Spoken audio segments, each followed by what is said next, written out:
You're getting leads, but almost nobody is buying. So the story has become the leads are bad or sales isn't closing. In most accounts that I see, that's actually wrong. The leads are fine. What's broken is the sequence a prospect goes through after the click, the ad, the page, the form, the follow-up, the call. In this video, I'll show you how to spot those sequence breaks and what to fix so you can turn those junk leads into actual revenue. So first, a quick little intro. I'm Steve from Freak.Marketing. I run Google Ads for businesses that live and die on lead quality. Across a lot of accounts, I kept seeing the same pattern: steady lead flow, ugly close rates. And when we fixed the sequence, instead of blaming the traffic, sales almost always lifted without more budget. Now, let me walk you through a simplified version of that process. Bad leads is a very convenient diagnosis. Marketing gets to say, we hit our volume targets. Sales gets to say they weren't serious buyers, and founders get to say we just need a different channel. The problem is that label hides completely different realities. Right person,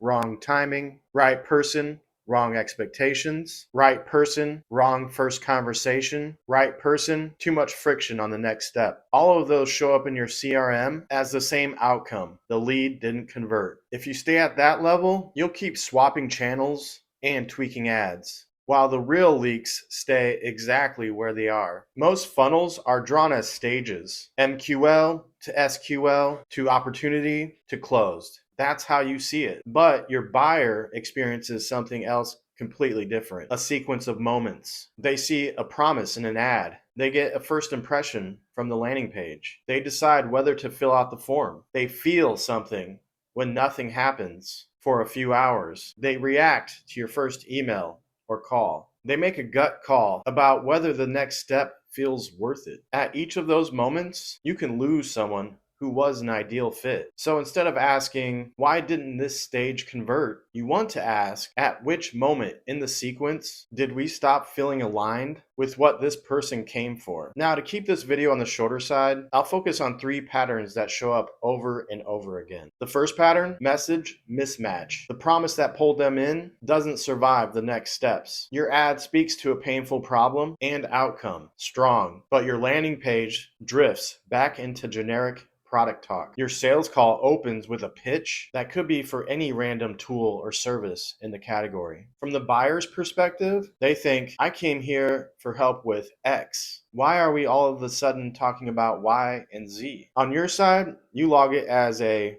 good fit, didn't close. Underneath, they never got the conversation they thought they were signing up for. The fix: it's boring but powerful. Make the problem and the promise from the ad show up right in the landing page copy, right in the form copy, and of course, in the first 30 seconds of the call. If they came for clean reporting without ripping out your stack, your first question should be about their reporting mess, not a full product tour. The second pattern: timing gap. Here the story is, we reached out, but they ghosted us. Here's the thing: high intent leads have a very short half-life. They're researching now or reacting to pressure now. If your sequence is form submit, sits in an inbox, manually assigned, and then someone reaches out hours later, you're hoping their motivation doesn't change. In reality, life happens. They talk to somebody else. They get pulled back into their actual job. The emotional energy that drove the form fill,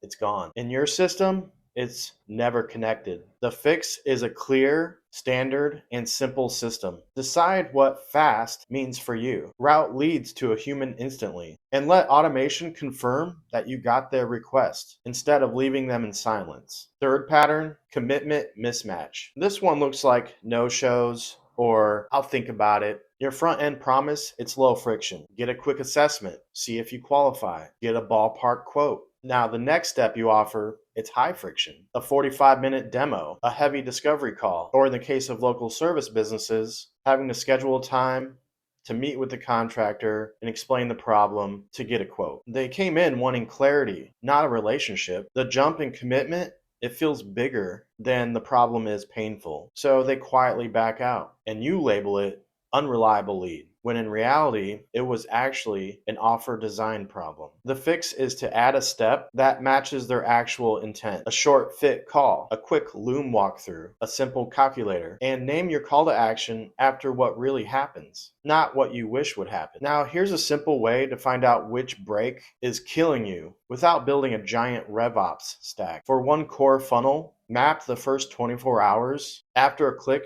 from the buyer's perspective. Write it all out. What did the ad actually promise? What does the landing page say in the headline and above the fold? What fields do you ask for in the form? And what does the button say? What happens immediately after submission? How long does it take until a real human reaches out? What does that first message or call actually sound like? What is the first real commitment you ask them to make? Then add just enough tracking to connect those dots. Track whether each lead was contacted and roughly how fast. Track whether they were a fit based on clear criteria. For the good fit leads that didn't move, write down what actually happened. No show, wrong timing, chose another option, got stuck on price, confused by scope. Do this for a couple weeks and you'll start to see patterns jumping out at you. Certain sources where you're always slow to respond. The same objection you hear again and again. One offer or call to action that consistently leads to real conversations, while another just attracts tire kickers. Those patterns tell you whether you're dealing with message, timing, or commitment. So just to recap, if you're getting leads but not revenue, resist the urge to write them all off as bad leads. Ask 3 questions about your sequence instead. Has the story stayed consistent from ad to landing page to form to call? Are we reaching out while the buyer still cares, or long after? Does the next step feel like the thing they thought they were signing up for? Fix those first. You'll often see your close rate move before you touch your bids, your budget, or your channels. And if conversions are still ugly after that, then you're in a much stronger position to say, these leads genuinely aren't right, and go change targeting with a clear conscience. Until then, don't let bad leads be the default excuse. In a lot of funnels, the leads are fine. The sequence isn't. All right, I hope you had fun today. And as always, if you found this video helpful, don't forget to like and follow or subscribe.